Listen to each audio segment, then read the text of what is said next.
Convidamos o professor Dr. Glauco Machado para apresentar a primeira palestra intitulada Qualidades Necessárias para Trilhar a Carreira Científica. O professor Glauco possui graduação em Ciências Biológicas pela Unicamp e doutorado pela mesma instituição. É professor do Departamento de Ecologia da Universidade de São Paulo desde 2007. Tem experiência na área de Ecologia Comportamental, atuando principalmente nos seguintes temas: seleção sexual, cuidado parental e comportamento defensivo. Atualmente é bolsista de produtividade do CNPq.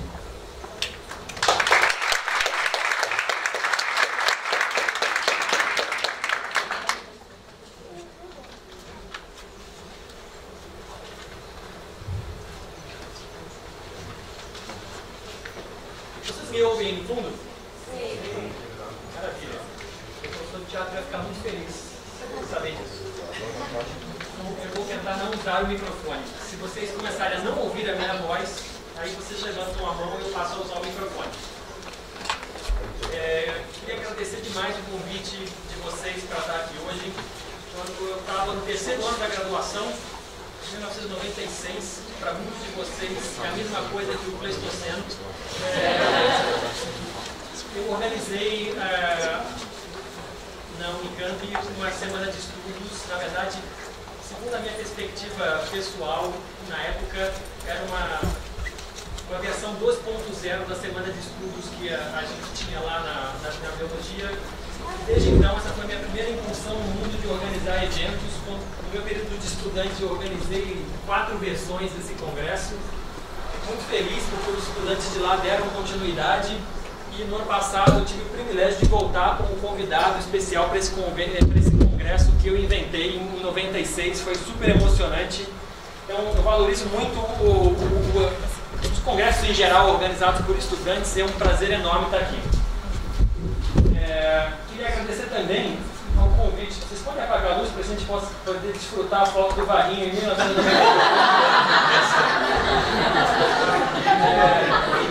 Queria agradecer o convite do Wagner. Eu conheci o Wagner, eu estava fazendo as contas hoje na hora do almoço com ele, aproximadamente em 2002, mais ou menos um ano. Mas meu contato maior mesmo com ele foi nesse curso em 2004. Ele não tinha terminado nem o mestrado, então ele não era o professor Dr. Wagner Rodrigues da Silva. A gente passou um mês junto na Amazônia, foi um curso sensacional. E desde, sei lá, ele já tentou me chamar para me convidar, tentou me trazer para esse evento várias vezes. Só que infelizmente eu nunca pude aceitar, essa é a primeira vez aqui. Estou muito feliz, obrigado, Paguinho. Essa aqui é uma foto mais pessoal. Eu sou aquele cara, por incrível que pareça, com bastante cabelo ali caindo no rosto, de camisa vermelha. E todos esses bichos, que todos esses colegas de rua aqui estão segurando, são os bichos que eu tinha na minha casa. Se você somar aí, dá aproximadamente uns 20 bichos. Nessa época eu tinha aproximadamente 10 anos e já estava absolutamente claro na minha cabeça que eu queria fazer biologia. Se você me perguntasse o que era ser biólogo, eu não tinha a menor ideia. Se você me perguntasse o que era fazer pesquisa, eu nem sabia o que era pesquisa. Mas eu gostava de bichos e eu achava que aquilo ali era o que eu precisava fazer na minha vida. E aí, obviamente, eu tinha aquela visão idealizada de que quando eu entrasse para a universidade, eu ia ficar observando os bichos e ter um pulsar na mão e uma ideia na cabeça. Obviamente, isso se concretizou. Eu entrei na universidade e aí estão aqui os meus amigos de graduação e de pós-graduação. Alguns deles estão com um pulsar na mão, outros estão com lanterna, um com uma ratoeira. Essa era a curtição que eu tinha durante a graduação, de estar no meio do mato, observando os bichos, trabalhando com a natureza. Eu achava aquilo absolutamente sensacional. Se eu estava fazendo pesquisa ou não, eu não tinha muita ideia sobre isso. E ninguém me ensinou exatamente naquele momento se o que eu estava fazendo era pesquisa ou não. Então, apesar de estar num curso de graduação que supostamente era voltado para a formação de pesquisadores, nunca ninguém me ensinou formalmente o que era essa tal de pesquisa, o que era essa tal de ciência. Alguns colegas de classe não gostavam muito dessa história de botar a bota e ir para o meio do mato. Eles gostavam mais de um mundo mais asséptico, mais controlado dentro do laboratório, mas eu tenho certeza absoluta que, assim como eu, a esmagadora maioria daqueles que estavam trabalhando com células, com moléculas ou com produtos químicos, também não tinha uma ideia muito clara, palpável, do que era fazer pesquisa de verdade. A minha expectativa é que depois que eu me formasse, eu ia ser capaz de ter uma profissão. Assim como os médicos, quando terminam a graduação, eles já podem ir direto para o mercado de trabalho. Os advogados, quando terminam a graduação, já podem ir direto para o mercado de trabalho. Os engenheiros terminam a graduação e eles já são profissionais formados. E eu estava no último ano da graduação, eu ia me formar, e eu ficava pensando, eu sou profissional? Eu sei fazer alguma coisa? Na hora que eu olhava para todas essas profissões, eu achava que eu era um bebê. Assim, eu não sabia fazer nada direito. Então, eu não sabia dar aula direito, eu não sabia fazer pesquisa, eu nem sabia o que era pesquisa. E aí aquele negócio ficou me atormentando, assim, eu fiquei me perguntando aquela dúvida absolutamente cruel, se eu era um profissional. E aí eu confesso para vocês que isso foi uma coisa que realmente me atormentou na época. Mas agora, em retrospectiva, não na época, mas hoje, já careca, você me pergunta, eu era um profissional? Eu vou dizer para vocês que sem dúvida nenhuma eu era um profissional. Eu era um profissional em fazer várias coisas. Em armazenar uma quantidade absurda de informações apenas que vão ser perguntadas na prova, sem nenhuma utilidade na minha vida prática. Eu era um profissional em fazer isso. Eu também era um profissional em responder aquelas questões, fale tudo o que você sabe sobre uma determinada coisa, com um enunciado bem amplo, mas com uma resposta bem estreita na cabeça do professor. Bem específico. Eu era um craque em fazer isso, um profissional. Também era profissional em dar seminários sobre aulas que deveriam estar sendo dadas pelos meus próprios professores, mas que eles não sabiam e eles jogavam aquilo nas minhas costas, e de todos os meus colegas. Eu era profissional em fazer isso. E eu também era um profissional em me virar para atender uma série de cobranças dos meus professores de coisas que eles não haviam me ensinado. Então eu era obrigado, segundo esses docentes, a fazer e saber um monte de coisa que eles não tinham me ensinado. Eu era profissional em fazer isso. E se vocês estiverem se identificando com essas atrocidades que eu estou falando, eu fico feliz de saber que eu não sou tão extraterrestre assim, e fico muito triste de saber que depois de 20 anos a coisa não mudou muito. No final das contas, quando eu terminei a graduação, eu via a minha cabeça basicamente como um armazém de um monte de informações. E se você me perguntasse para que servem essas informações, eu não tinha a menor ideia. Então, hoje em dia, essa é a pergunta que eu me faço quando eu estou aqui na frente dando aula. Para que serve tanta informação se a gente não sabe usá-la? E qual que é a diferença entre aquelas 3 profissões que eu havia falado para vocês e a profissão que eu tinha escolhido? Basicamente, são profissões distintas, com formas de pensar muito distintas, mas existe uma ideia muito fundamental. Um médico está aprendendo muitas coisas que vão servir para serem usadas na prática assim que ele se forma como médico. Um advogado está aprendendo um monte de informações que ele vai usar depois que se forma. Um engenheiro idem. É óbvio que a experiência e o estudo continuado vão fazer com que esses profissionais melhorem ao longo do tempo. Mas ao final da graduação, eles têm um conjunto de ferramentas, de conhecimentos necessários para atuar como profissionais. E eu não sentia que eu tinha tal coisa. Tá bom. Aí você fica naquela esperança, mas calma, tem a pós-graduação. É lá que está a resposta. Na graduação, você fica realmente 4 anos perdido, mas tudo vai ser revelado quando você chegar na pós-graduação. Eu realmente tinha essa ilusão. E aí, assim, você pode imaginar, na pós-graduação, você já está estudando para se formar. No meu caso, eu fiz pós-graduação em ecologia. E todas as minhas aulas eram para formar pesquisadores em ecologia, na pós-graduação. Então, assim, eu achei que no primeiro dia de aula da pós-graduação, os caras iam me ensinar o que é essa tal de pesquisa, né? Não. para falar do jeito de vocês, só que não. Posso beber essa água?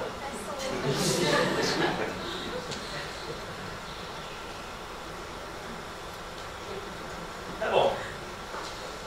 A despeito do fato de ninguém ter me ensinado o que era pesquisa na pós-graduação, existia alguma coisa dentro de mim que era a mesma coisa que tinha naquela foto que vocês viram cheia de bicho, que era um sentimento de felicidade gigantesco por estar fazendo aquilo, por estar no meio do mato, por estar curtindo aquelas coisas e por estarem me pagando, ainda que fosse uma merreca, para fazer aquilo.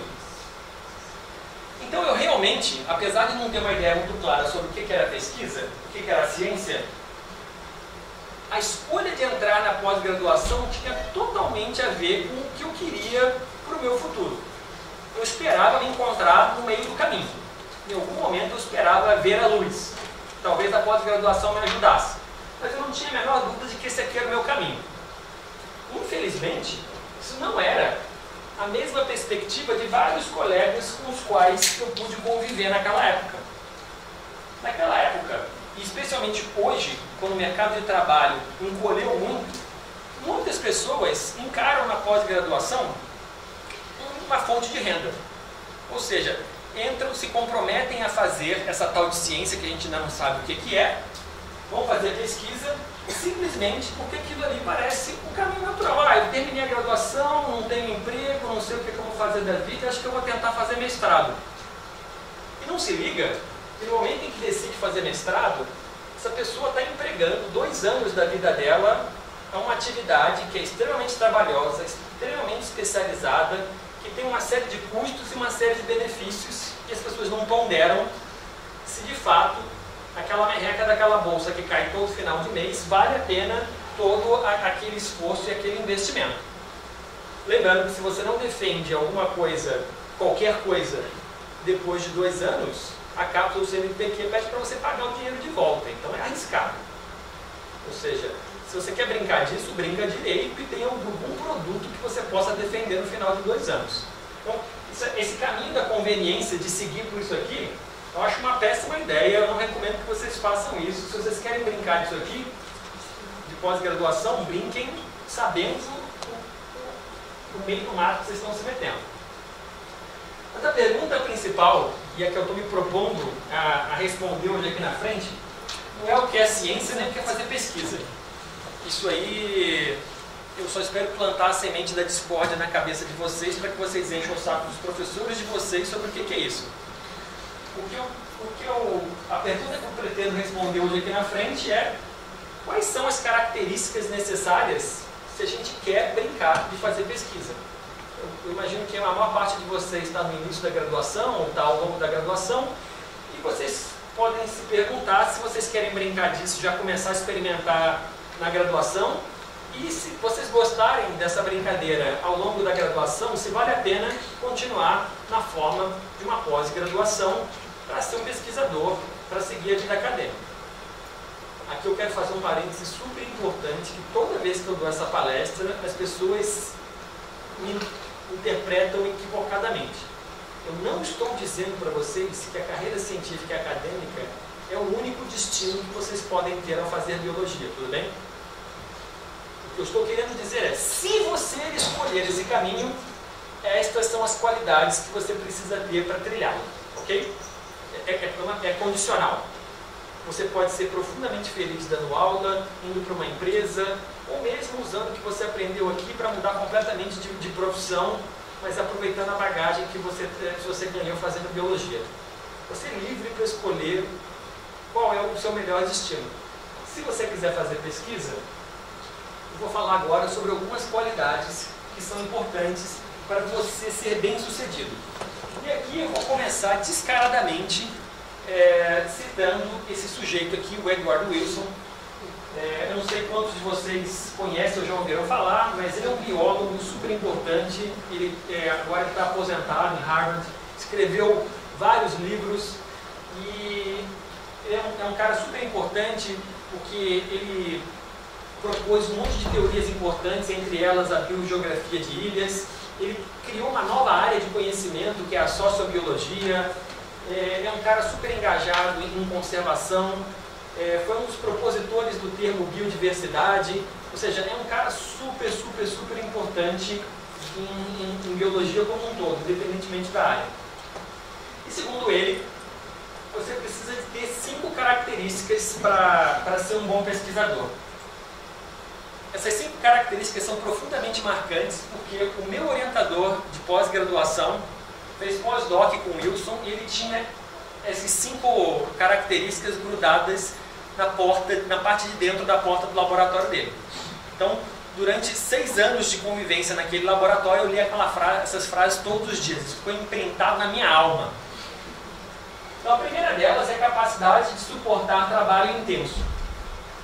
O que significa isso na prática? Significa que, muitas vezes, ao fazer pesquisa, você vai ter que trabalhar muito tempo e por longo tempo numa mesma atividade. Seja no laboratório, seja em campo, aquilo ali vai demandar muita devoção da sua parte. Se você, por alguma razão, tem problemas de prestar atenção durante muito tempo numa mesma coisa, mas você gosta de fazer pesquisa, você precisa trabalhar para tentar aumentar o seu tempo de atenção que você consegue devotar às atividades. Além disso, profunda curiosidade e interesse num dado assunto. Para mim, esse talvez seja um dos aspectos mais cruciais dessa história toda, porque quando você quer fazer pesquisa, em última instância, você quer responder uma curiosidade que mora no fundo do seu coração. Você tem uma coceira, você quer saber por que alguma coisa acontece daquele jeito, por que as coisas são daquele jeito e não de outro. Você tem uma curiosidade dentro de você. Se você não é uma pessoa curiosa, eu nunca vi um bom pesquisador que não fosse uma pessoa curiosa. Então, curiosidade é uma característica absolutamente crucial. Se você deseja fazer pesquisa, é importante que você tenha. E se você não tem, comece a suspeitar de que talvez pesquisa não seja a sua praia. Habilidade para superar derrotas e desencorajamentos. Boa parte do meu almoço hoje com o Gabi, a gente estava falando sobre isso. Especialmente, o Wilson é americano, tudo bem? E ele estudou e foi contratado numa das 10 melhores universidades do mundo, onde os alunos eles são o tempo inteiro encorajados e eles olham em volta deles e eles veem prêmios Nobel, não sei como é que fala, gente super inteligente, e eles estão numa cultura de estímulos. Se você olha um pai americano falando, ou uma mãe americana conversando com seu filho, você precisa de 3 minutos para escutar uma frase deles. Great job! Muito bem. Eles estão sempre estimulando. É da cultura deles fazer esse tipo de coisa. Aqui, abaixo do Equador, a gente tem a cultura justamente ao contrário. A cultura do desestímulo. Ih, filho, tá achando ruim? Depois piora. A gente tem a cultura do desestímulo. Além disso, a gente tem uma burocracia praticamente paralisante. A gente tem instituições que funcionam de maneira precária. A gente tem, inclusive, ranços culturais antigos que nos acompanham até hoje, de modo que a gente vive imerso numa cultura de derrota e desencorajamento. E se você não é capaz de lidar com isso, a academia vai ser um inferno para você. Porque o tempo inteiro você vai dar com o nariz na porta. Algumas vezes de maneira estimulante. Você tem uma hipótese, você acha que aquele caminho faz um experimento, dá tudo errado, as coisas não funcionam, você não descobre a resposta. Isso aí é o tipo da derrota que eu considero estimulante, então você tem que correr atrás. Mas algumas vezes, o desestímulo é muito mais mundano, muito mais grosseiro, muito mais frustrante, que são simplesmente as pessoas próximas de você te desencorajando, dizendo que você não é capaz, o artigo sendo rejeitado por um preconceito. Isso acontece todos os dias, o tempo inteiro. E se você não consegue lidar com esse tipo de coisa, com desencorajamento, a má notícia é que não só em pesquisa, mas quase em toda e qualquer profissão, você vai sofrer muito. Porque abaixo do Equador, em quase toda profissão, você vai estar exposto a derrota e desencorajamento o dia inteiro. Então você precisa ter dentro de você um fogo que nada é capaz de apagar.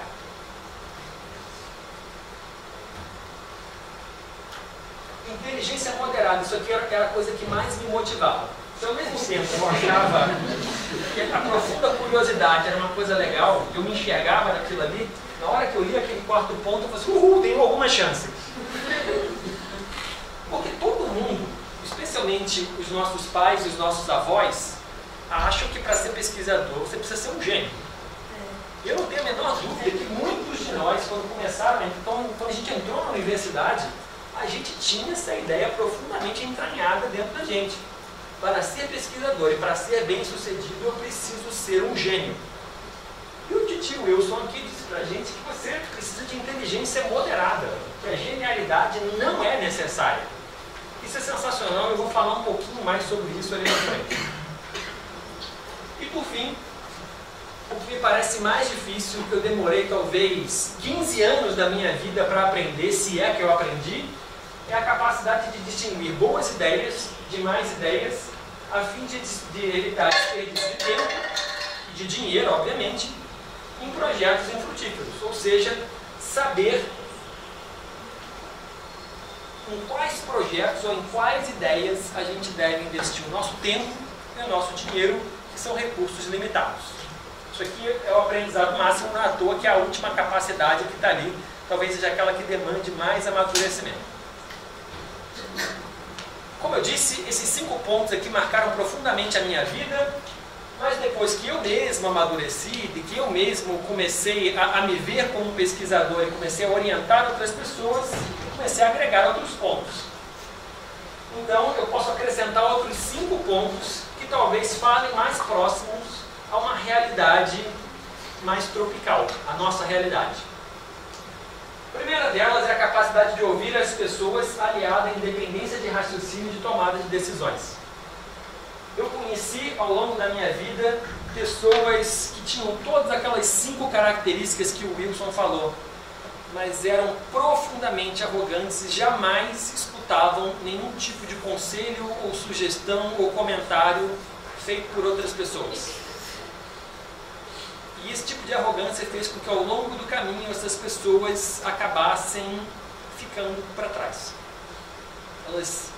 Ciência é, por definição, um empreendimento coletivo e o intercâmbio de ideias, a razão pela qual a gente está aqui hoje reunido, é absolutamente crucial. Então a gente precisa saber ouvir, mas não é simplesmente ouvir e seguir o que foi falado. Essa capacidade de ouvir, ela tem que estar fundamentalmente conectada a um discernimento para saber, dentre as coisas que você ouve, o que presta e o que não presta. É quase tão difícil quanto aquela brincadeira de saber o que é uma boa ideia e o que é uma má ideia. A habilidade de expressar ideias de forma clara e objetiva, seja de maneira falada, seja de maneira escrita. Ciência é uma forma particular de se comunicar. A gente tem um vocabulário especial, a gente tem procedimentos especiais, é uma subcultura, se vocês preferirem pensar desse jeito. E você precisa dominar a linguagem falada nessa cultura e a linguagem escrita usada nessa cultura. A esmagadora maioria das palavras e do linguajar que a gente usa são mesmo da linguagem coloquial. Então você precisa falar bem e escrever bem na sua língua materna e também na língua franca da ciência, que é o inglês. Isso pode parecer uma trivialidade, mas depois de 15 anos de cursos de redação científica, literalmente em todas as regiões do país, do norte ao sul, eu não tenho a menor dúvida de que esse talvez seja um dos principais problemas de quem está começando a trabalhar com pesquisa no Brasil, estudantes como vocês, que é a capacidade de falar e escrever de maneira clara e objetiva. Tem solução, tem curso, dá para correr atrás. Por mais que você se identifique com esse problema, talvez seja aquele que seja mais fácil de resolver estudando e investindo tempo. Calma e raciocínio lógico diante de problemas imprevistos. Se você é afobado, desesperado, talvez ciência não seja para você. Talvez você possa ser publicitário. O publicitário adora trabalhar em cima do relógio, correndo atrás. Quanto mais estressado é um publicitário, mais bem sucedido parece que ele é. Honestidade e respeito aos pares. Isso aqui deveria acontecer em basicamente todas as profissões, desde a política até as atividades que demandam menos instrução. Então eu acho super importante ressaltar isso.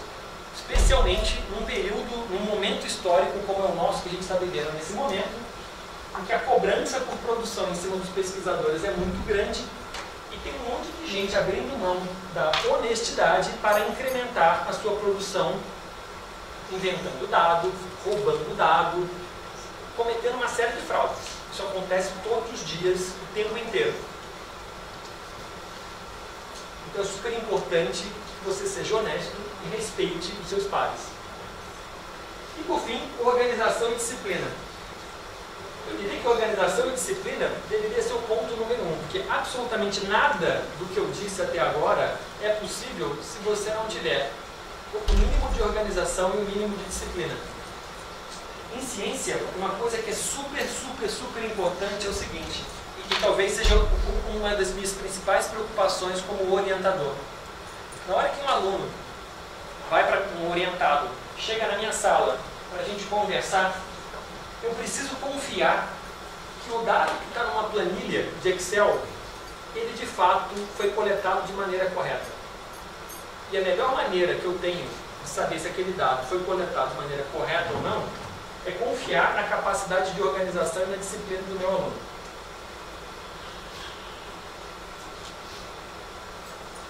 Essas são características que algumas pessoas gostam de imaginar que são inatas. Ah, fulano nasceu organizado, fulano nasceu disciplinado. Talvez, eu não gosto muito de acreditar nisso, porque se fosse verdade, parece então que se você não nasceu desse jeito, você está condenado à desorganização e à indisciplina. Eu tenho um filho de 9 anos, terrivelmente desorganizado e indisciplinado. Então, eu estou começando a questionar a minha paternidade ou os genes que eu passei para ele. A boa notícia é que você pode se organizar, você pode trabalhar em cima dessas características se você quiser ser um pesquisador bem sucedido. Tá bom. Agora, voltando àquele ponto da inteligência mediana, imagina então agora que para cada um desses 10 pontos que eu mencionei, os 5 do Wilson e os 5 que eu apresentei para vocês agora, a gente nos desse, nos autoavaliasse, a gente fizesse uma avaliação pessoal e nos desse uma nota de 0 a 10.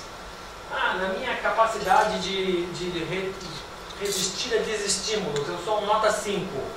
Na minha curiosidade, eu sou um nota 8. E assim você dá nota para vários deles, tudo bem? Aqui não tem 10, mas aqui é uma amostra. Aí alguém pode dizer, então tudo bem, qual é a sua nota como pesquisador? Como biólogo, a gente adora tirar a média das coisas, né? A gente ia somar tudo isso aqui e tirar uma média e dizer, eu sou um pesquisador nota 6 ponto alguma coisa. Tá bom. Tem um problema grave nessa história toda e nesse tipo de raciocínio. Ele pressupõe que a presença de um 0 ali, ele não te compromete. O que significa ser 0? Para uma daquelas 10 características, você é absolutamente inútil, retardado, você não consegue fazer nada daquilo. Você é 0. Tá bom? O problema então dessa brincadeira, que foi uma epifania que eu tive na pós-graduação, foi que isso aqui não é uma média aritmética na qual você soma todo mundo e divide pelo número de amostras. Isso aqui é uma média geométrica, e talvez vocês não lembrem exatamente o que é, mas médias geométricas você tem que multiplicar os números. O que acontece na hora que você vai multiplicar alguma coisa e tem um 0 ali no meio? Cara, você pode ser 10 em tudo. Se tiver um 0, na hora que você multiplica, a tia Corina nos ensinou que a multiplicação vai dar 0. Então, se você faz isso na forma de uma média geométrica, e você tem um 0 na sua avaliação, não interessa o quão maravilhoso, sensacional, brilhante, promissor você seja em todos os outros. Como pesquisador, esse 0 compromete todo o resto. E por que eu tive essa epifania? Bem, eu tive essa epifania porque eu achava que eu era um cara criativo, eu achava que eu era capaz de lidar com o desencorajamento, eu era extremamente organizado, eu conseguia falar de maneira bastante clara. Entretanto, até o final do último ano da graduação da universidade, eu era incapaz de conjugar o verbo to be. Eu entrei na universidade sem saber falar inglês, passei milagrosamente a graduação inteira sem falar inglês. E aí, no final da graduação, eu queria escrever o meu primeiro artigo. Já tinha os dados para escrever o meu primeiro artigo. Eu não sabia o que era ciência, mas eu já queria escrever um artigo. E aí eu queria escrever na língua franca da ciência. Só que eu não tinha a menor ideia sequer como começar, porque eu não sabia falar uma palavra de inglês. Então eu era um super zero. O que significava que se eu quisesse brincar de fazer ciência, eu seria um pesquisador zero nessa multiplicação. Bem, a partir desse momento, então, eu tive que pegar toda a minha organização, toda a minha disciplina e todo o dinheiro que eu não tinha e investir em aulas particulares de inglês para aprender aquele negócio o mais rápido possível. E foi o que eu comecei a fazer. Mas eu não podia esperar saber o suficiente de inglês, fazer um curso para escrever o meu artigo. Eu queria publicar aquele artigo logo. Então eu contei com a ajuda de vários colegas de pós-graduação, alguns deles absolutamente sensacionais, aos quais eu sou grato até hoje. E depois de 9 meses de trabalho insano, naquela época não tinha Google Translator, eu, que era um zero em inglês, não sabia escrever absolutamente nada, depois de 9 meses escrevendo, eu parei o meu primeiro artigo, uma nota de 3 páginas. 3 páginas impressas. Me custaram 9 meses. Se para publicar 3 páginas demorasse 9 meses, minha produtividade hoje seria ridícula. Ridícula. E a cada artigo meu daria para ser gerado um bebê no mundo. Mas eu consegui. Deixei de ser um zero em inglês. Passei a ser um 2zinho. Já foi o suficiente para que a minha média final multiplicativa geométrica não fosse igual a zero. Então eu dei o primeiro passo. Dali em diante melhorou. Atualmente meu inglês continua sendo horroroso e macarrônico, mas me permite escrever os artigos. Tá bom. Eu não quero dar a impressão para vocês de que se você alcança esses 10 pontos, as portas do céu estarão abertas e você será um pesquisador bem sucedido e que tudo vai funcionar bem na sua vida. Novamente, na hora do almoço, hoje conversando com o Vaguinho, ele usou o termo assim, são pessoas brilhantes e que têm um futuro incrível. Aí eu diria, eu relativizaria a sua frase e diria, são pessoas que têm um potencial incrível. Por que eu digo isso? Eu não estou querendo desencorajar ninguém. É que quando eu olho para o meu passado, eu via todo o meu potencial, mas eu descobri que para realizar esse potencial, existem 1 milhão de situações ao meu redor que simplesmente não dependem de mim. Existe um componente gigantesco de sorte, existe um componente gigantesco de oportunidade, e que se algumas pessoas que eram tão brilhantes ou infinitamente mais dedicadas do que eu, que acabaram não sendo pesquisadores bem-sucedidos, por uma razão muito simples. Eles tiveram azar ou tiveram circunstâncias que os tiraram do caminho, apesar de terem um potencial gigantesco. Então você precisa de mais do que essas características. Aqui então estão todas elas listadas, só para a gente lembrar: capacidade de suportar trabalho intenso, ou seja, hard work, gringo adora essa expressão. Profunda curiosidade e interesse, você precisa ter minhoquinhas passeando dentro do seu cérebro, deixando com coceirinha na cabeça. Habilidade de superar derrota e desencorajamento, ou seja, aquela chama interior. Você não pode depender que alguém esteja acendendo a sua chama. As pessoas estarão tentando apagar a sua chama. Você precisa mantê-la acesa. Inteligência moderada, temos alguma chance. Capacidade de distinguir boas e más ideias. Capacidade de ouvir outras pessoas e filtrar o que é bom e o que é ruim para você. Habilidade de se expressar oralmente de forma escrita. Raciocínio lógico diante de problemas e calma. Honestidade e respeito aos pares, organização e disciplina. Uma das coisas super importantes, para além de tudo isso que eu falei para vocês, é que nada disso vai funcionar se você não tiver clareza o que é essa tal de ciência que eu estou falando desde o primeiro slide. Então, a minha carreira como pesquisador ela mudou no pós-doutorado, quando eu fui atrás sozinho de entender o que é ciência. Ou seja, a pós-graduação para mim foi absolutamente inútil em termos de jornada para descobrir o que é ciência, o que é fazer pesquisa. Ninguém me ensinou isso num curso de pós-graduação supostamente devotado a formar pesquisadores. No pós-doutorado, por conta própria, eu resolvi ler essas coisas, aprender essas coisas e tentar fazer isso. Foi aí que minha vida mudou. Foi aí que eu acho que eu me tornei um pesquisador melhor, inclusive um ser humano melhor, por entender melhor a lógica do método científico. Então, eu recomendo que todos vocês que estiverem interessados em fazer pesquisa, deem esse passo o mais precocemente possível. Entendam o que é isso. Mas não entendo o que é isso lendo aqueles livros chatos, horrorosos sobre o método científico que falam sobre Platão, tudo bem? Aquilo é insuportável. Eu tentei seguir esse caminho e eu tive vontade de vomitar. Se a minha chama dependesse daquilo, aquilo seria um banho de água fria.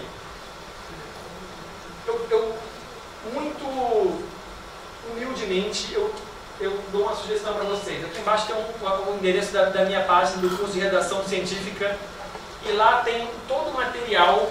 É um curso de redação, mas vocês, os primeiros 3, 4 aulas são sobre lógica, argumentação e rudimentos do método científico. Passei lá, tá, é um material digerido, didático, feito para vocês. E se vocês acharem isso aqui estimulante, vocês vão descobrir que o mundo do método científico pode ser uma curtição infinita. Tá bom. Um outro aspecto absolutamente pouco mencionado na sua trajetória é a importância do seu orientador. Eu acho que talvez eu acho não, tenho quase certeza que isso aqui é o maior cadáver no armário dentro do ambiente acadêmico. A relação orientador-aluno, especialmente aqui no Brasil ou na América Latina como um todo, é um assunto tabu, a gente não discute, a gente não fala sobre isso. É como se fosse aquele seu primo esquisito, que todo mundo sabe que ele é esquisito, que ele é meio maluco, mas que ninguém fala sobre isso, porque se você não fala sobre isso, o problema não existe.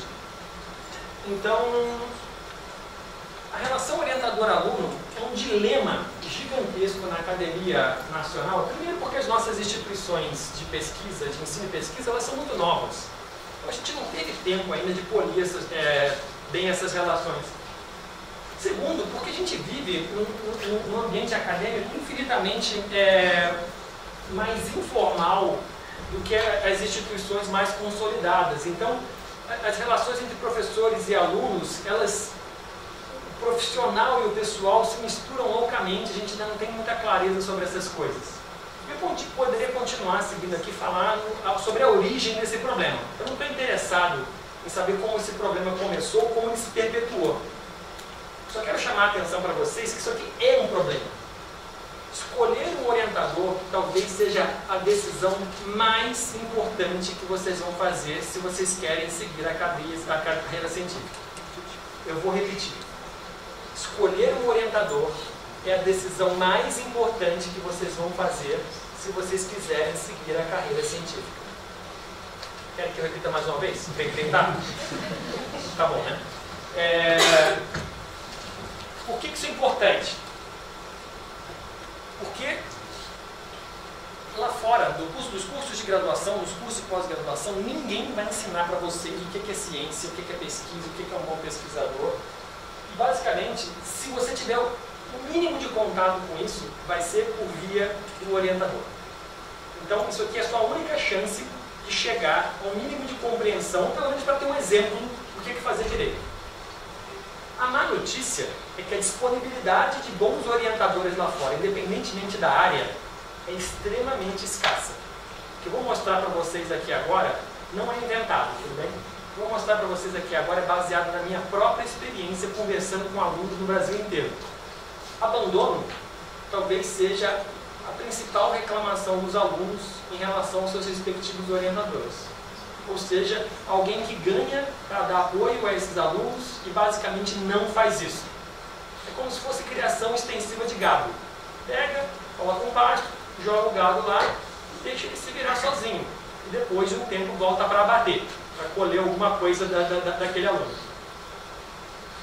Assédio moral acontece o tempo inteiro. Professores tratando os alunos como se fosse lixo e não como se fosse um ser humano ou um companheiro de trabalho. Desencorajamento. Quando eu falei sobre desencorajamento lá nas regras do Wilson, ninguém poderia imaginar, a menos que a gente já tenha conversado com alguns outros colegas, que esse desencorajamento poderia vir do seu pai ou de sua mãe acadêmico, o seu orientador ou a sua orientadora. Mas na esmagadora maioria dos casos, o orientador é a sua principal fonte de desencorajamento. Ele é a principal pessoa a colocar água no seu chope. Desestímulo ao senso crítico. E toda vez que você tem alguma ideia nova, a pessoa vai lá e te poda e castra a sua criatividade. Um outro extremo é um super protetor. Ele não deixa você fazer nada, ele te dá tudo mastigado, ele é um super protetor, ele vai te mimar academicamente, de modo que você não vai poder aprender com seus próprios erros. Ele vai te dizer todo o seu caminho.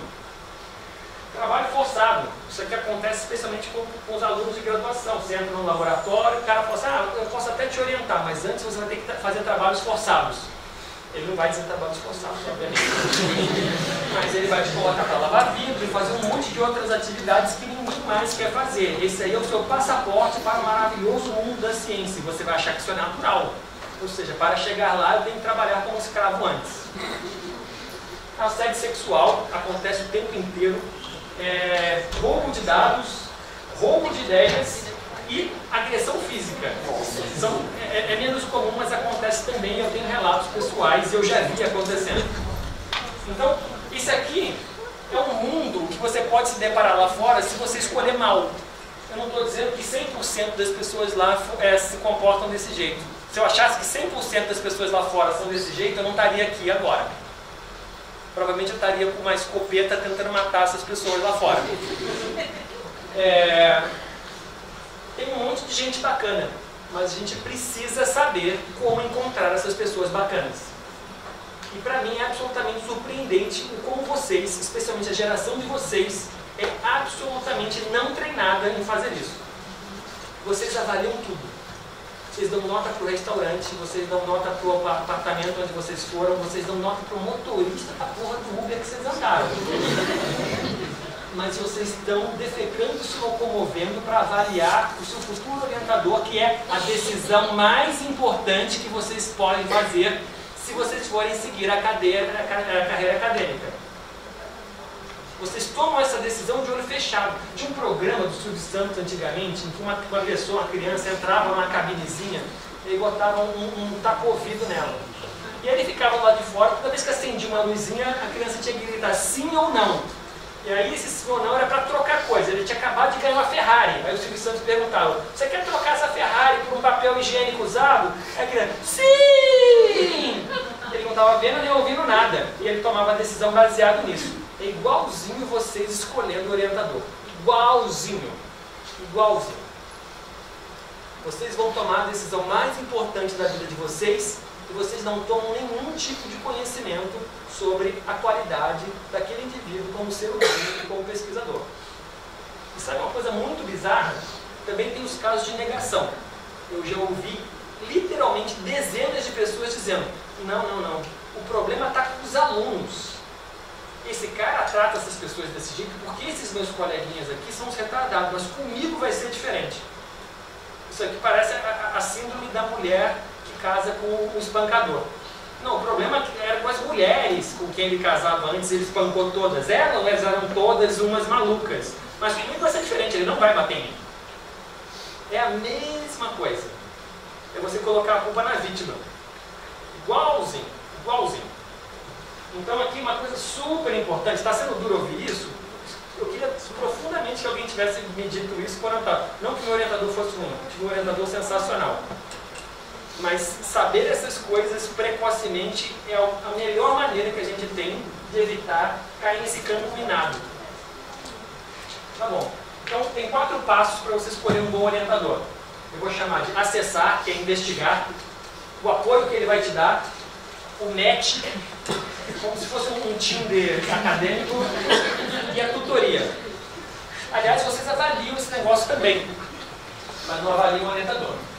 Então tá bom, vamos falar primeiro sobre como que você pode acessar, quais características acessar nessa pessoa. E aí todo mundo vai recorrer ao Lattes. O Brasil, por incrível que pareça, é o único país no planeta Terra em que o currículo de todos os pesquisadores estão lá. O Uruguai agora também está, mas eles copiaram da gente. Literalmente. Então você vai lá e todo mundo vai lá para ver os artigos que a pessoa publicou para saber o quão fodão ela é. Aí vamos lá. Eu estou chamando a atenção de vocês para algumas características que vocês deveriam olhar para além da produtividade. A produção nos últimos 5 anos é importante? É, para saber o quanto que esse cara está ativo. Por que nos 5 anos? Porque eu não estou interessado que esse cara tenha publicado loucamente enquanto ele estava na pós-graduação e depois que ele ganhou emprego, ele resolveu não fazer mais nada. Eu quero saber se ele continua ativo ao longo do tempo. Nas revistas nas quais esses artigos são publicados. Está cheio de coleguinha aqui no Brasil que publica 60 artigos por ano. Todos eles na revista da Paróquia de Olinda, que é uma revista sem revisão por pares. O número de citações no artigo. Citação é uma maneira, ainda que defeituosa, de você avaliar o mérito das ideias daqueles trabalhos. Veja se o artigo daquela pessoa é citado ou não. Ele tem colaboradores internacionais? Isso é super importante. O Brasil está repleto de autoridades. Autoridades que nada mais são do que curiosidades locais. Passando do muro daquela universidade, ninguém para fora daquele muro conhece aquela pessoa, mas dentro ele é um rei, ele é uma sumidade. Então, colaboradores internacionais fazem a máscara dessas sumidades locais caírem. Então, se você, no momento em que você se submete ao crivo, ao escrutínio dos pares no mundo, você precisa estar à altura desses pares. A pessoa publica como o primeiro autor ou como o único autor, o que significa isso? Existe uma regra não escrita de que se você é o primeiro autor, você é o líder daquele trabalho. E se seu orientador consegue publicar sozinho, significa que ele não depende de você como mão de obra para publicar. Então, existe uma chance baixa desse cara cobrar de você que a produtividade dele venha dos alunos, exclusivamente. E o perfil de publicação melhorou após a contratação?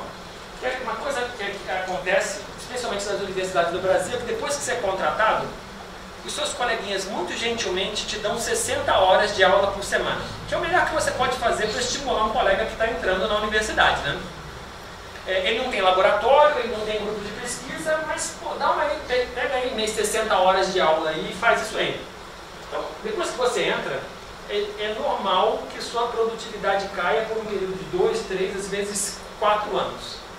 Mas depois de cair, se ela não se recupera, ou se em nenhum momento essa pessoa passa a publicar mais do que ela publicava como pós-doutorando, ou como doutorando, perdão, você começa a se perguntar se de fato essa pessoa tem realmente aquela curiosidade, aquela vontade de fazer pesquisa, e se ela não tem, como é que ela vai te ensinar isso e transmitir isso para você? E por fim, se os alunos de doutorado continuam colaborando com esse orientador, ou seja, eles foram fazer doutorado em outro lugar, ou terminaram o doutorado e estão em outro lugar e continuam colaborando, ou seja, publicando com essa pessoa. Por que isso é importante? Oi? Vínculo de que tipo? Amor. Se foi uma experiência ruim, se o meu orientador era um canalha, qual é a chance de eu querer continuar colaborando com essa pessoa? Supondo que eu não tenho síndrome de Estocolmo, que eu sou uma pessoa normal. Zero. Pois é. Então significa que a experiência foi suficientemente boa a ponto de você querer continuar colaborando com aquela pessoa. Legal. Reconhecimento internacional, para saber se o seu orientador não é uma curiosidade local. Ele é membro de corpo editorial de uma revista? Tem várias revistas que você não pode... Assim, eu quero ser membro editorial dessa revista. Isso aqui é a convite. As revistas te convidam. Então, se você é convidado, isso é uma prova honesta de que a comunidade internacional te reconhece como sendo importante naquela área. A pessoa revisa artigos, isso fala na revisor de periódicos. Você olha, ele é convidado para revisar artigos em revistas internacionais? Se você é uma curiosidade local, as pessoas não te convidam. Obtenção de financiamento. Se essa pessoa é capaz de atrair dinheiro, ou seja, eu vou poder ter dinheiro para ir para o campo, eu vou ter que tirar dinheiro da minha bolsa para financiar a minha pesquisa. Agora vamos falar de apoio. Quantos alunos essa pessoa orienta simultaneamente? Aqui você tem uma parte do Lattes que você pode ver, orientações em andamento. Está lá escrito. E aí, se vocês tiverem estômago, coragem, ou seja lá o que vocês quiserem chamar, Faça uma amostra aleatória de doutores ali numa instituição qualquer e veja quantos alunos de pós-graduação essas pessoas orientam simultaneamente. Você vai ficar chocado em descobrir que algumas pessoas chegam a orientar mais de 30 alunos de mestrado, doutorado e graduação simultaneamente. Considerando que o tempo é um recurso finito, significa que ele termina. Considerando que o tempo é um recurso finito e que essa pessoa está envolvida em outras atividades além da orientação, quantos minutos por semana você acha que essa pessoa é capaz de dedicar a cada um dos 30 alunos? Isso mesmo, 30 segundos. A pergunta que você tem que fazer, que você deveria se fazer é: quantos minutos de atenção do meu orientador por semana eu quero? Se você está feliz com 30 segundos, desculpa, não dá certo. Ele está ali para te educar. E não se educa ninguém com 30 segundos por semana. Eu não conheço nenhum programa de formação no qual 30 segundos por semana são o suficiente para te educar. Não existe tal coisa. Então, tempo sendo um recurso finito, busque aquelas pessoas que têm poucas orientações. Mas estejam atentos, porque poucas orientações também pode significar que aquele cara é tão ruim, tão ruim, tão ruim que ele não atrai ninguém. Então tá bom. Dissertações e supervisões em andamento te dão uma ideia do quanto que esse cara vai ter de disponibilidade de tempo para você. Ok. Os alunos dessa pessoa conseguem bolsa? Algumas vezes a bolsa vem da cota institucional, mas algumas vezes vem de recursos de fora da instituição. Então, aqui saber se essas orientações geraram ou não bolsas de fora pode ser um bom indicativo do quão preocupado esse orientador está em oferecer recursos financeiros para você. Os alunos dessa pessoa publicam os seus trabalhos, você já vai lá, olha para aqueles alunos que foram formados no laboratório, entra no Lattes desses alunos e veja se eles publicaram ou não as teses de mestrado, de doutorado. Se consistentemente as pessoas que passam por aquele laboratório nunca publicam absolutamente nada, será que aquele cara é um bom orientador? Ou será que, de novo, a culpa estava em todos os alunos que passaram no laboratório? A resposta fica para vocês. Então tá bom. Vai lá, entra em orientações, supervisões já concluídas, vai lá na produção bibliográfica e vê se os alunos desse cara publicam com ele. Tá bom, agora vamos falar de match. Quem vê lá, vocês não vê coração, tudo bem? Eu espero definitivamente ter mostrado isso para vocês. Então você pode fazer essa pesquisa no Lattes super detalhada que eu acabei de falar para você, ficar feliz com todas as respostas, igual quando você entra num site para procurar uma casa nova, um apartamento novo, e as fotos parecem lindas. Só que quando você chega lá, o lugar é barulhento, a vizinhança é horrorosa, a casa tem infiltramento que não apareceu na foto. É igualzinho para o orientador. No Lattes ele pode parecer a melhor coisa do planeta Terra, mas ao vivo ele pode ser o Darth Vader. Ou pior. Quanto mais informação sobre o ser humano, é que eu não estou falando sobre o pesquisador, eu estou falando sobre o ser humano, melhor. Tá bom. Um recurso que vocês praticamente não usam, vocês usam o Facebook para falar mal de político, para falar mal de colegas, para saber quem está copulando com quem, para saber onde as pessoas estão almoçando. Mas vocês não usam. Eu nunca escutei nenhum aluno brasileiro dizer que usou o Facebook como uma maneira de prospectar bons orientadores. Eu jamais ouvi isso. Eu sempre pergunto: como você conseguiu o seu orientador? Ok. Então, você pode escrever mensagens via Facebook para os orientados daquele sujeito e perguntar. Se esses caras ficarem com medo de te responder, o que você aprendeu com isso? Cai fora. Ele é o Darth Vader. Eles têm tanto medo do cara que eles têm medo de te dizer via Facebook, porque pode imaginar que ele vai ver, nem que seja uma mensagem privada. Tá bom. Se for possível, eu recomendo fortemente que você marque um encontro com aquela pessoa para olhar no olho dela. E se você puder fazer um estágio, ainda que seja curto, passa 1 mês, 2 meses no laboratório. Eu gosto profundamente de acreditar que vocês são capazes de perceber, vivendo 1 mês a 2 meses no laboratório, nem que seja 3 dias por semana, como é que se aquele laboratório é um ambiente saudável ou não. Isso seria, eu chamaria de test drive acadêmico. Você experimenta durante um mês, se você não gostou, você muda. Antes de colocar uma aliança por 2 anos. Ou uma algema. Que, aliás, em espanhol chama esposas. Então você vai colocar no... Você vai assinar um contrato marital com o seu orientador por um período de 2 anos do mestrado ou 4 anos do doutorado, até que a morte nos separe, e algumas vezes pode ser literalmente até que a morte os separe. Eu trabalho no Instituto de Biociências, no Instituto de Ciências Biológicas, que por incrível que pareça não é a mesma coisa, ao lado da biologia. Só nesse ano 3 alunos de pós-graduação já se mataram. E um ex-professor meu, neste ano, lá no Unicamp, se matou também. Então, assim, eu estou falando literalmente até que a morte os separe, dado a anormalidade das relações entre orientador e aluno que podem acontecer, tudo bem? Então, antes de você decidir se você quer até que a morte os separe aqui, você pode tomar uma decisão, namorar aquela pessoa um tempo, para saber se ela é uma boa opção acadêmica. Tá bom. Aí você se formou, lindo, maravilhoso, você tomou a sua decisão, você tem agora muitas opções. Você escolheu fulaninho, fulaninho, fulaninho, fulaninho, todos eles podem me orientar. Se você tiver na dúvida entre 2 ou mais orientadores, aí sim eu sugiro que você escolha o seu orientador com base no programa de pós-graduação. O orientador é, acima de tudo, a prioridade. Uma vez que você tem 2 ou 3 opções bacanas, e você agora precisa escolher, você está num cenário maravilhoso. Você tem 3 pessoas muito bacanas, ou 2 pessoas muito bacanas. Agora você pode lançar a mão da universidade, do programa de pós-graduação para tomar a sua escolha. A maior parte dos programas de pós-graduação funciona assim. A CAPES pressiona o programa, e a grossura da seta aqui é a intensidade da cobrança. Então a CAPES pressiona o programa pressiona o pesquisador, pressiona o aluno, o orientador pressiona o aluno e a CAPES pressiona o aluno.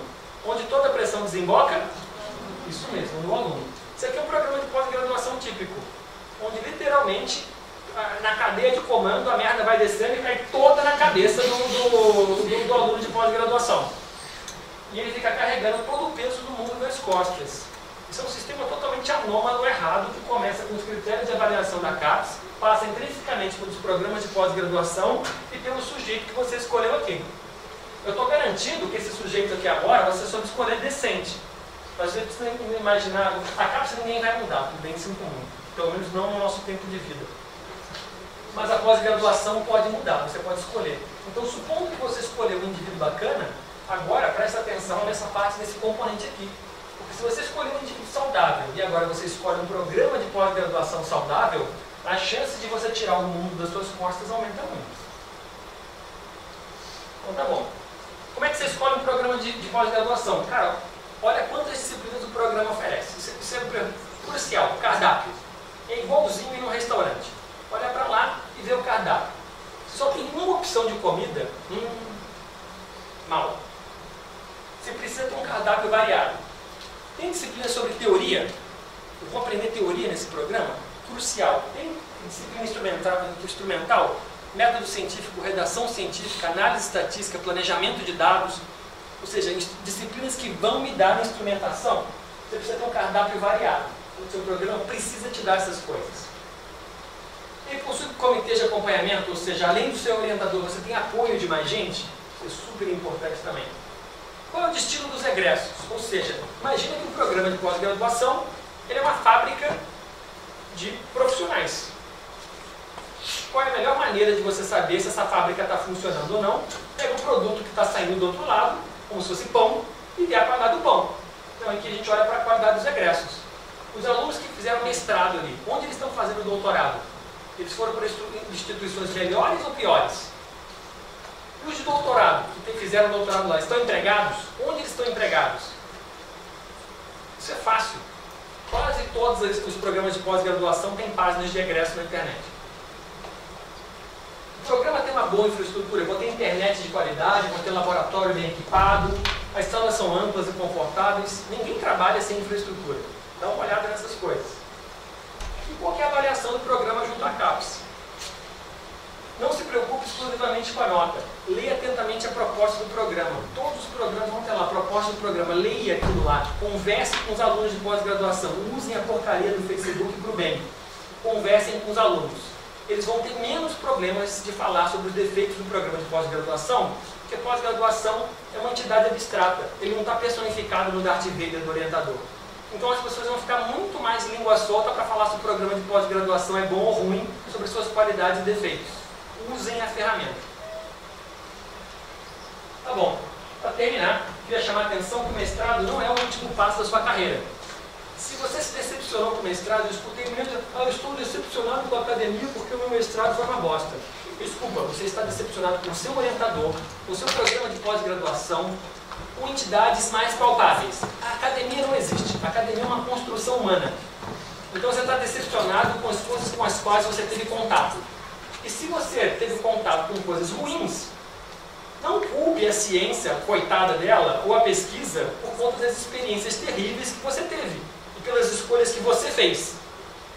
Se você quiser dar uma outra chance, ainda tem um doutorado. Você pode mudar de orientador, mudar de instituição, tentar fazer uma outra escolha, se você realmente tem essa chama acesa dentro de você.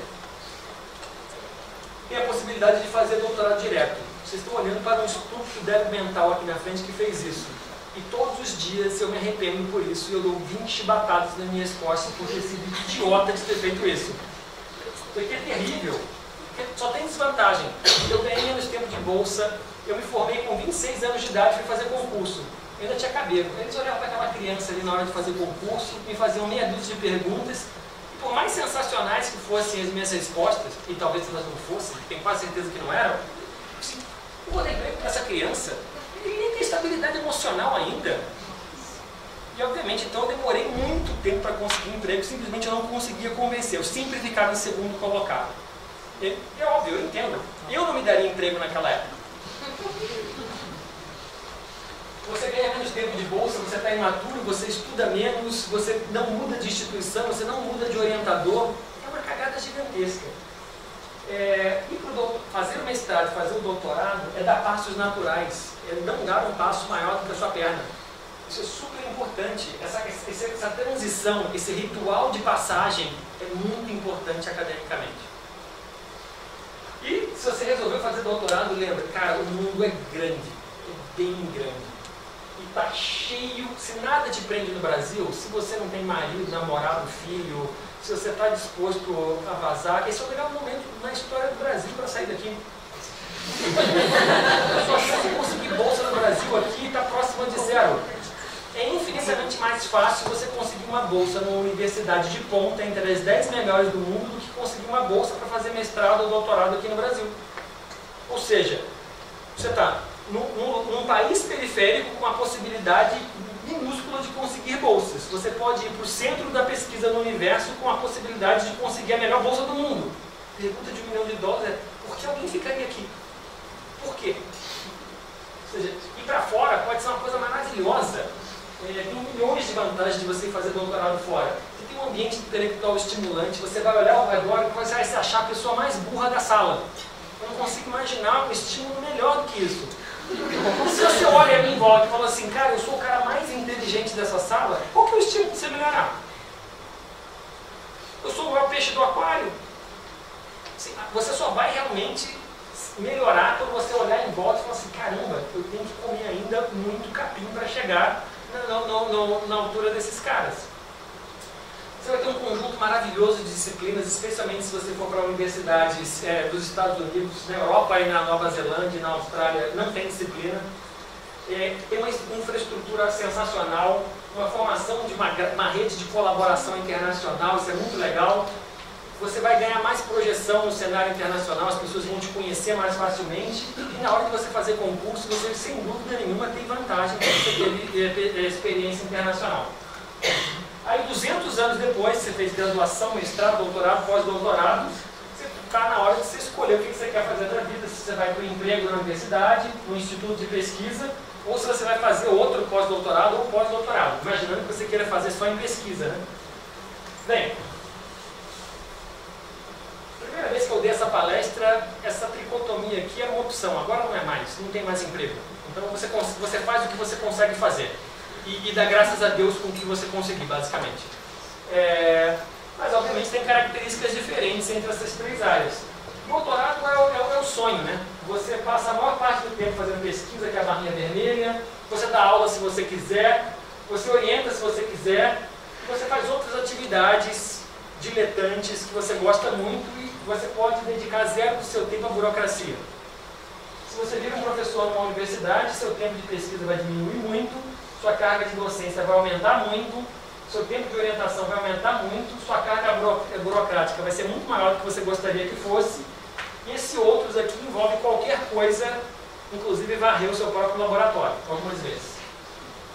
E você tem institutos de pesquisa que estão aqui numa situação intermediária, porque esses caras podem se dedicar predominantemente à pesquisa sem necessariamente ter que dar aula. Então são perfis diferentes. Se a gente tivesse a opção de escolher, a gente poderia ver em qual delas a gente se encaixa. Apesar do pós-doc ter aquele, para quem gosta de fazer pesquisa, seu perfil mais atrativo, tem uma desvantagem gigantesca.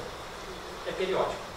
Ou seja, a bolsa começa e acaba, você pode usufruir no máximo 3, 4, 5 anos disso aí, depois você está na rua.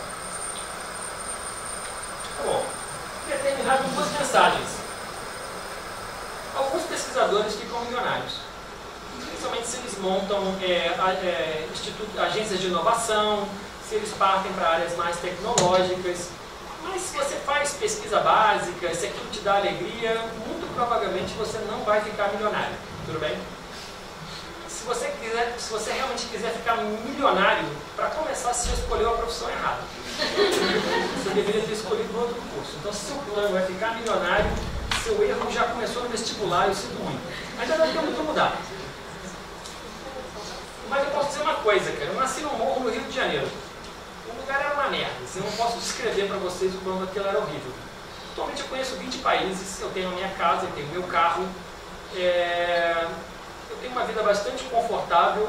Eu posso me dar o luxo de tirar férias todos os anos e visitar um lugar novo. Então, a ciência não me deixou rico. Mas ela me levou onde nenhum membro da minha família jamais chegou antes disso.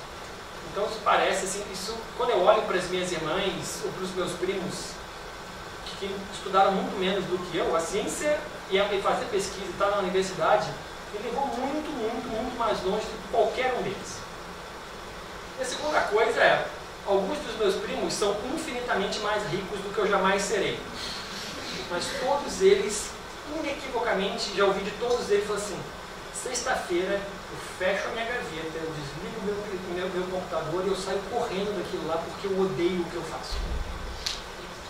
Assim, você me desculpa, eu ganho 1/10 do que esses caras ganham, mas eu desfruto cada segundo do meu trabalho. Eu desfruto estar aqui com vocês aqui agora, eu desfruto estar com os meus alunos, mesmo quando eu estou no meio do mato tomando chuva e sendo picado por um mosquito, aquilo foi uma opção que eu fiz para mim mesmo e eu amo aquilo. Desculpa, cara, fazer o que você gosta não tem preço. Então, eu não sou milionário, mas eu tenho certeza absoluta que eu sou mais feliz do que quase todos os meus primos que são.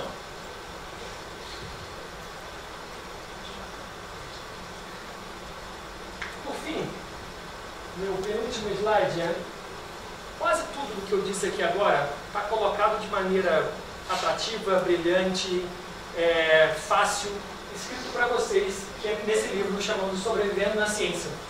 Ele foi escrito pelo agora meu colega de departamento, o Marco Aurélio Ribeiro de Mello. Ele escreveu esse livro quando ele estava na FMG, agora a gente comprou o passe dele lá no departamento. Esse livro é absolutamente sensacional, porque é exatamente o que eu estou falando para vocês aqui agora, que é um pequeno manual para a jornada do cientista. Com a grande vantagem de que ele vai ensinar para vocês o que é ciência, o que é lógica, um monte de outras coisas. E se você comprar a versão digital desse livro, você paga menos do que R$20. É menos do que vocês gastam com cervejas e entorpecentes por semana. Eu tenho certeza absoluta que vai fazer muito melhor para o cérebro de vocês do que onde vocês empregam o seu dinheiro. Eu garanto para vocês que eu não estou ganhando um centavo por fazer propaganda. Eu realmente li esse livro, acredito nele, eu acho absolutamente sensacional e recomendo fortemente para quem quer brincar de fazer ciência. Dito isso, eu agradeço muito e estou disposto a responder perguntas de vocês. Obrigado.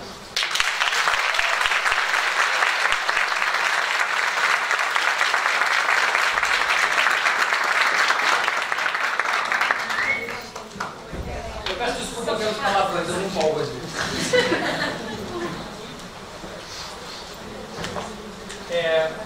cada vez, senão me atrapalha.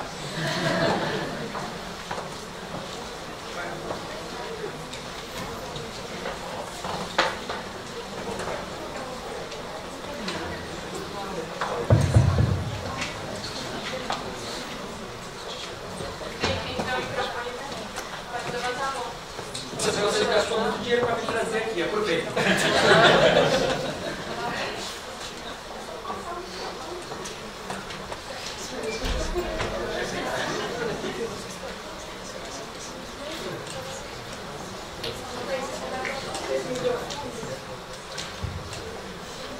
Boa noite. Boa noite. Primeiro eu queria agradecer por você estar aqui prestigiando a gente.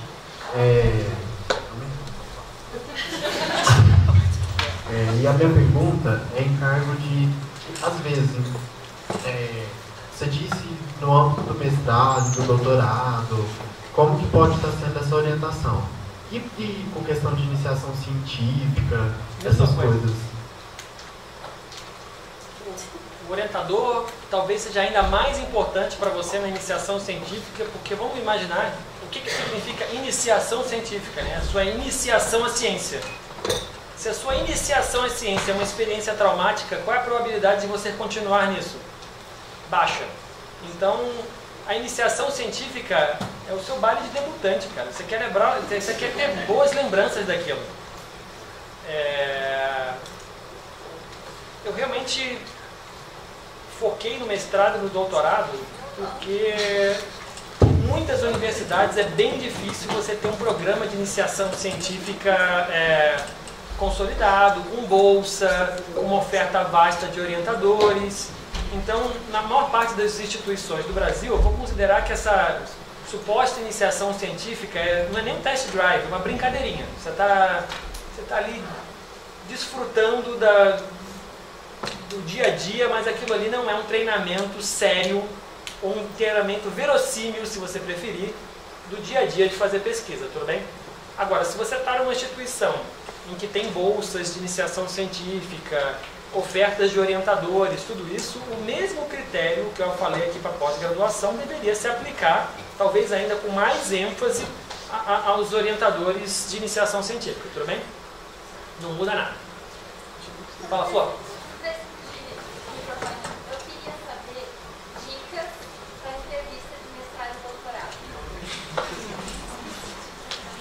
Entrevista, as pessoas estão te entrevistando, é isso?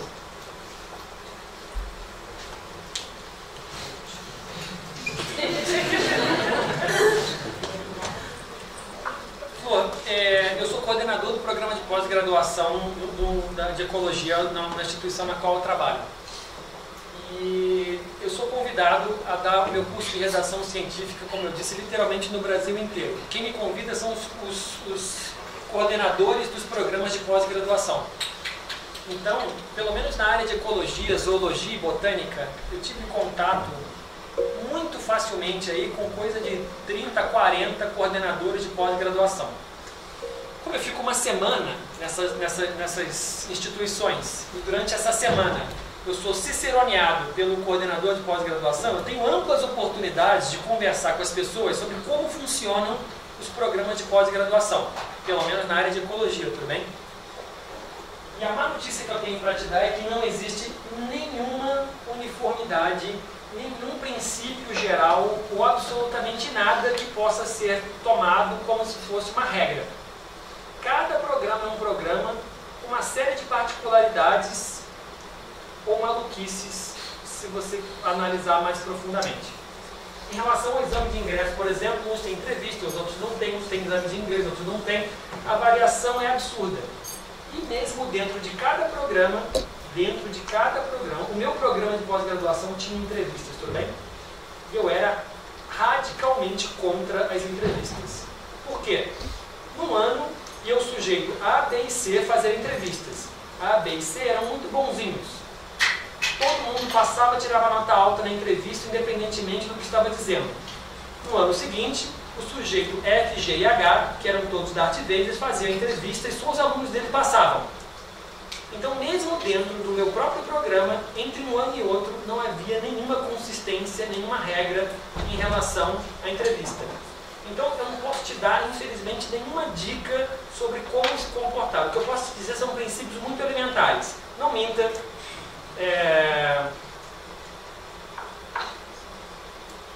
Tente mostrar as suas qualidades. Aqui no Brasil, você falar bem de você mesmo é uma coisa que pega mal, você soa como arrogante, mas existem maneiras educadas de você falar bem de você mesmo, das suas qualidades, sem soar arrogante.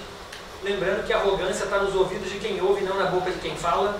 Então você nunca pode escapar ao risco de parecer arrogante, porque você não tem controle sobre o ouvido das pessoas.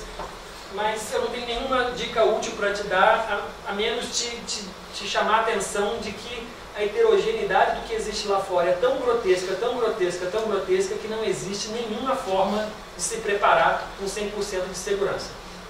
O que só mostra a fragilidade das nossas instituições. Só para você ter noção, isso é mais uma característica da biologia, tudo bem? Os físicos têm um exame nacional unificado de ingresso na pós-graduação. Todos os físicos fazem uma prova espalhada pelo Brasil inteiro para concorrerem a uma vaga de pós-graduação. Uma mesma prova. Sacou a distância entre cada caso é um caso e uma única prova para todo mundo? É isso que separa a física da biologia, entre milhares de outras coisas. Por que você escolheu fazer a doutorado direto? Sua escolha de palavras induz ao pensamento de que foi uma escolha.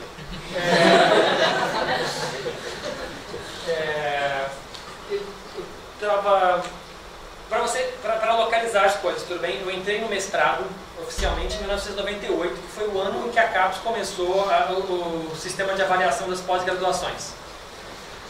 O programa de pós-graduação em Ecologia da Unicamp, mesmo antes de sair o primeiro resultado da primeira avaliação, já cantava a vitória que ele era o melhor programa de Ecologia do Brasil. Historicamente aquilo fazia algum sentido, maravilhoso. Então eles queriam arrebentar na primeira avaliação. E formar doutores era uma coisa bacana. O coordenador na época chegou e falou assim: pô, você é um cara bacana, você já publicou 3 artigos, vai lá, você não quer mudar direto para o doutorado? Vai ser uma boa propaganda para o nosso programa. Ninguém me perguntou se aquilo ali era bom para mim. Aquilo foi colocado como se fosse uma propaganda do programa. Eu conversei com o meu orientador e ele falou assim: cara, a decisão é sua, tem essa e essa vantagem, essa e essa desvantagem, veja o que é melhor para você. Naquele momento, eu achei que era uma boa ideia.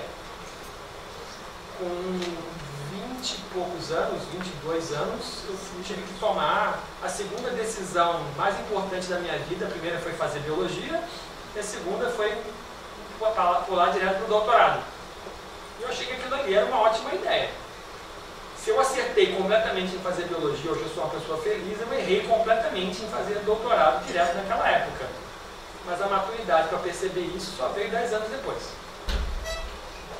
Eu não sinto muito que tenha sido uma escolha. Eu lembro que passou na minha cabeça na época. Eu estou aqui, estou publicando, meu orientador é um cara bacana, não tem nenhum outro programa de pós-graduação no Brasil melhor do que esse, acabei de casar, não quero ir para fora do Brasil sem levar a minha esposa, acho que vou ficar aqui mesmo. Chama decisão de conveniência. É a pior coisa que você pode fazer na sua vida.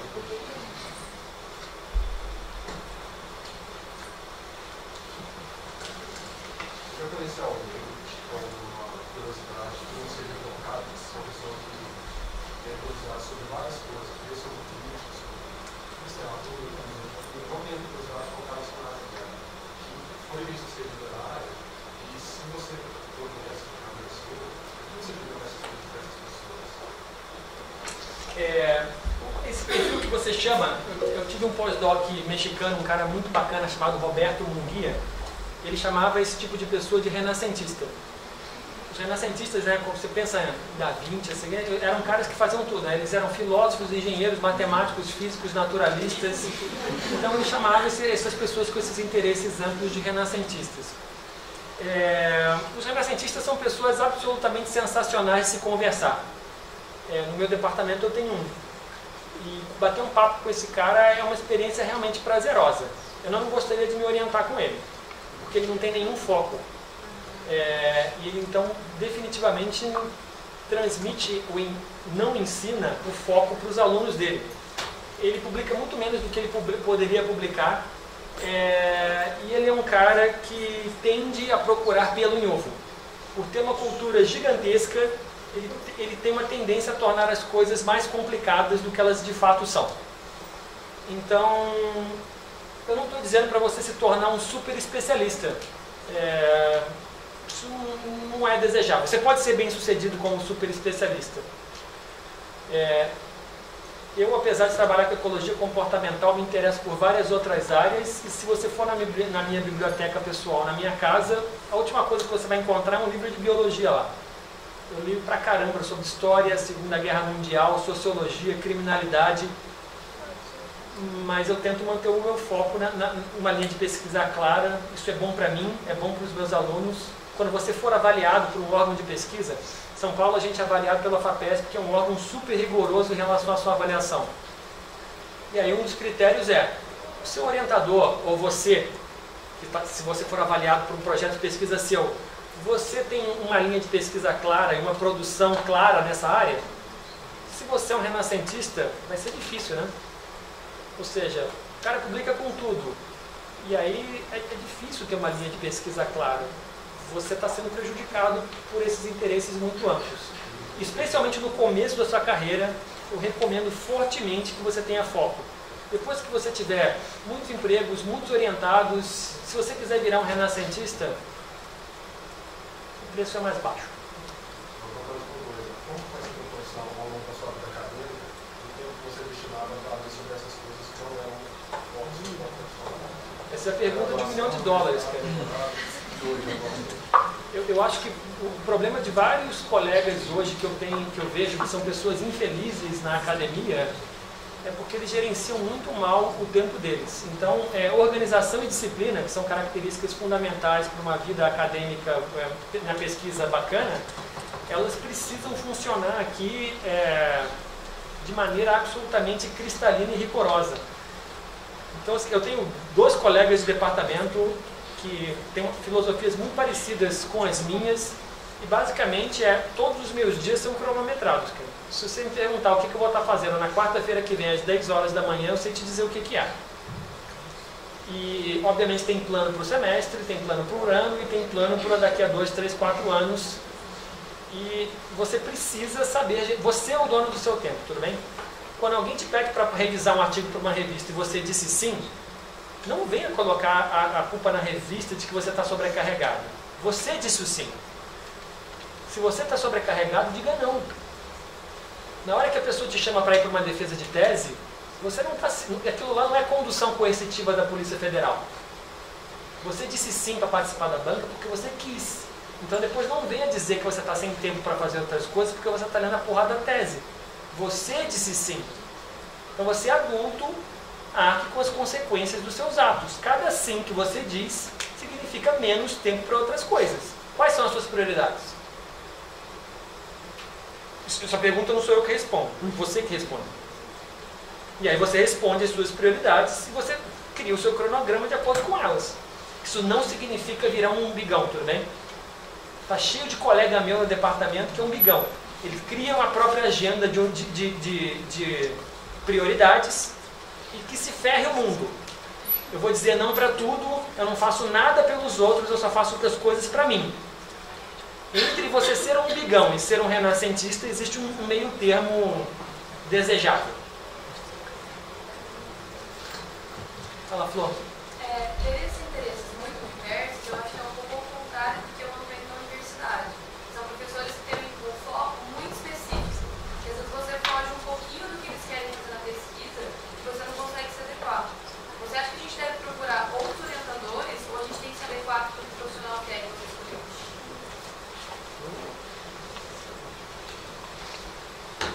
A sua dicotomia me deixa numa decisão muito difícil.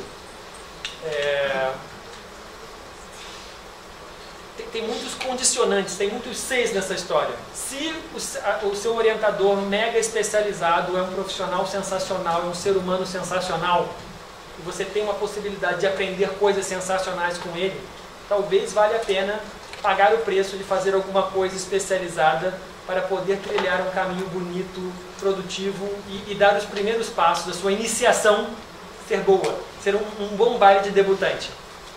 Agora, essas outras coisas também já não ajudam muito. A linha é muito específica, o cara não te dá muita atenção, não parece ser um ser humano muito preocupado com você como indivíduo. Está tudo apontando na mesma direção, né? Cai fora. Então, veja que tem muito C nessa história. Não tem uma resposta absoluta, né? Uma solução fácil para as coisas. Talvez a resposta mais geral que eu posso te dar é: quando eu estava na minha iniciação científica, eu tive que tomar uma decisão muito difícil. O sonho da minha vida era trabalhar com um sapo, assim como o Vamin. O orientador dele foi o cara que me inspirou nisso. Ele era meu colega de pós-graduação. Só que na hora que eu comecei a querer fazer iniciação científica, ele morreu. Não tinha ninguém que trabalhava com sapo na instituição. Então eu podia escolher entre eu vou trabalhar com essa pessoa e fazer o que ela quer, ou vou mudar para alguém que trabalha com sapo, ou vou mudar completamente, escolher um orientador bom e trabalhar com que esse cara me ajudar. O orientador do Vaguinho na época falou para mim: escolha um bom orientador, porque isso é a decisão mais importante que você vai fazer na sua vida. Desde então eu repito isso. Eu escolhi um orientador. Então eu fui trabalhar com um grupo esquisito de aracnídeos, não sei o que lá, e hoje é um grupo com que eu trabalho até hoje, estou super feliz. Escrevi um livro sobre ele. Então, assim, a história é complicada, ela não é linear, as decisões são difíceis, e todo mundo que conta uma história muito bonitinha está contando com o benefício de olhar para trás e saber o que é que aconteceu. No meio do caminho é super difícil que a história pareça bonita ou linear. Desculpa não te dar uma resposta fácil, porque não tem uma resposta fácil.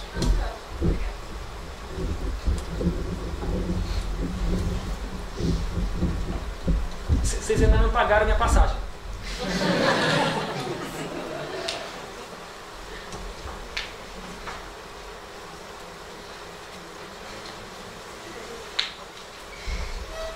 Eu vou estar aqui amanhã, Eduardo? Vai. Eu vou estar aqui amanhã, se você tiver com vergonha, então, amanhã você me procura em algum horário. Pensa em todas as atrocidades que eu falei para vocês hoje, e amanhã talvez vocês estejam recuperados do choque. Até amanhã.